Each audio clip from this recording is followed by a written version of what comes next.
So is the partnership with Ripple actually happening? Well, I want to actually talk about something that the CEO mentioned not too long ago. And why? Because of what he mentioned, I'm actually leaning more towards yes, hypothetically more than I did before.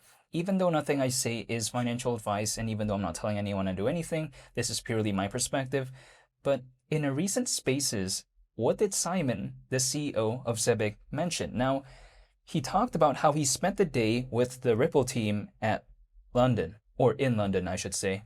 And we've already saw that, right? I even made a video on it. He went to the office there and he took a photo. But he didn't mention about what he did while he was there. Simon said something along the lines of, this could be one of our more important product announcements in years.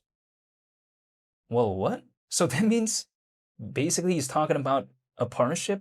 I mean, he hasn't announced anything officially yet. He's planning that for XRP Las Vegas, by the way, which he's going to be speaking on April 30th, right after Brad Garlinghouse, which is the CEO of Ripple.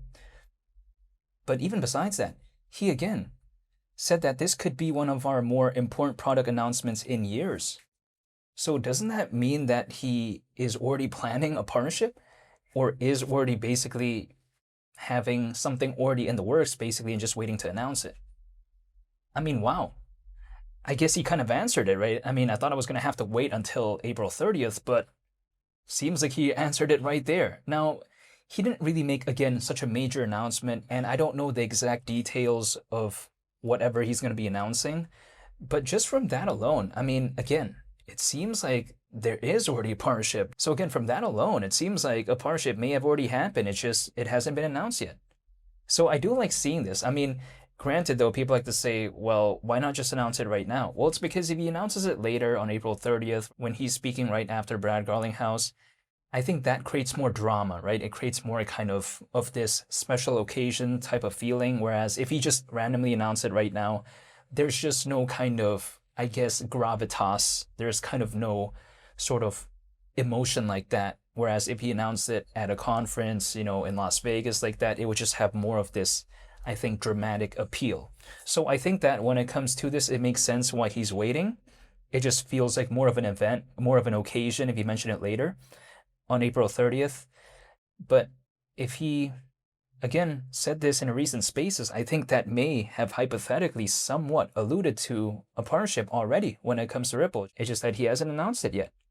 So when I take a look at this right here, I guess maybe it kind of confirmed it. In which case, if he actually does later on come with an official announcement, let's say talking about something that he did alongside Ripple, I think that right there is just a cherry on top. At that point, I don't know how Onyx, which is Zebec's closest competitor, can really even compete fundamentally when compared to Zebec. Don't get me wrong, I'm still a fan when it comes to Onyx, and I started believing in Onyx before I did Zebec. I found Zebec after Onyx, like kind of right after. So I've been believing in Onyx for longer than I have when it comes to Zebec. But the thing is, Onyx, ever since I started believing in it, and ever since I started believing in Zebec, it felt like it's been making a little bit more strides, fundamentally speaking. Granted, Onyx can hold its own too. Like, for instance, it did recently launch the mainnet of its layer 1 blockchain, which is called Goliath. But if we take a look at Zebec, just the strides they've been making as of late, it's felt a little bit more dynamic. Like, for instance, as of right now, we see SOC2, MICA, and as well as ISO 20022. We see that. We already saw a Stellar partnership, we saw an Algorand partnership, and now, maybe a Ripple partnership? However, on April 30th, if he actually fully announces a Ripple partnership, that's game, set, match right there. I mean, I just don't know how Onyx can compete fundamentally with it because, again, in order for Onyx to kind of match that, it would probably need a partnership with Stellar and Ripple, right, to kind of match Zebec. Granted, they're both focused on pretty much the same market, but at the same time, though, I mean, come on, right? Zebec, what it's been doing so far, it even exceeded what I thought it would ever do. When I believed in Zebec, I thought, okay, maybe it's going to kind of, do something in regard to kind of matching what Onyx is doing fundamentally. However, now it kind of felt like it exceeded that. Kind of impressive. When it comes to Simon, it looks like he's doing something. I mean, a lot of people like to tell me that, oh, Simon isn't really doing anything. I mean, if he's not doing anything, how would he be doing all of this, right? Like what they have achieved so far in terms of Zebec, it's pretty impressive. Without a CEO that kind of cares, I don't know if this would all be possible.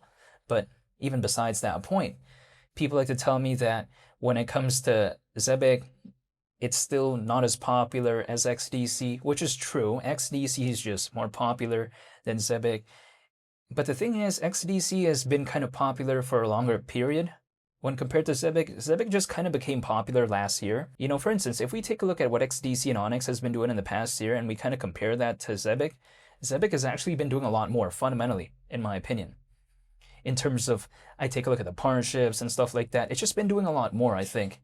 So I think the Ripple partnership would really be that massive cherry on top, which, again, we'll have to wait for an official announcement, but basing off of what Simon just recently mentioned in a Spaces, I mean, didn't he somewhat kind of indirectly confirm that in a sense? But besides that point, people like to say, well, when it comes to Zebec, it's only been up around 5% in the past 24 hours. Yeah, true. I mean, but we're not in an altcoin season. And also on top of that, the market sentiment hasn't really shifted in such a massive way yet. We're still seeing Bitcoin kind of struggle exceeding 80 grand. I mean, we'll wait and see, but I think that if, let's say, maybe in a hypothetical scenario, if Bitcoin goes back to 100, that would be kind of like a big psychological sort of, I guess, milestone, in which case, if it could even exceed that or maybe stabilize around that, it would kind of change the sentiment overall, I think, when it comes to the space. And I think naturally we've seen altcoins, much like Zebec, kind of lag behind a little bit, but sometimes it does take time for that capital rotation in some cases. So when it comes to this whole space overall, we haven't really seen such a massive change yet. But if we do see one, all this stuff right here, like again, the Stellar partnership and a hypothetical Ripple partnership, maybe, I think that right there would really kind of matter at that time. It may not matter right now, but it could matter if the sentiment were to change. I think sometimes people out there, they only want to take a look at, okay, if a partnership is announced, what does it do for that project in that exact day? If it doesn't do anything, they just say, oh, it's a bad partnership. But I don't really think about it that way. It's like, for instance, many projects out there, like take a look at Algorand, Avalanche, Cardano, Solana. The reason why they kind of made it, in my opinion, in some cases, other than the amazing community and kind of the massive listings, I think another major component is because they kept doing things even when the market wasn't doing the best. So later, when the market was doing a lot better, what they did in the past kind of shined. But that wouldn't have been able to shine if, let's say, they never did anything. So when it comes to Zebec, I do like what I'm seeing in terms of what they're doing fundamentally. Again, it may not affect it as of right now, but I think it could matter maybe later on. So this is why when it comes to Zebec, I just don't think that the partnerships were bad. If anything, I still like it. I wonder what maybe your thoughts are. Maybe feel free to comment your thoughts in the comment section below. And also, you know, this is my thoughts, right? I just thought it was pretty cool. But yeah, I'll be sure to make more updates moving forward. So hopefully y'all stay tuned for that. I just want to say thank you for watching and I hope you all have a very nice day. It's been Lee the Captain. I'm out. Peace. Bye.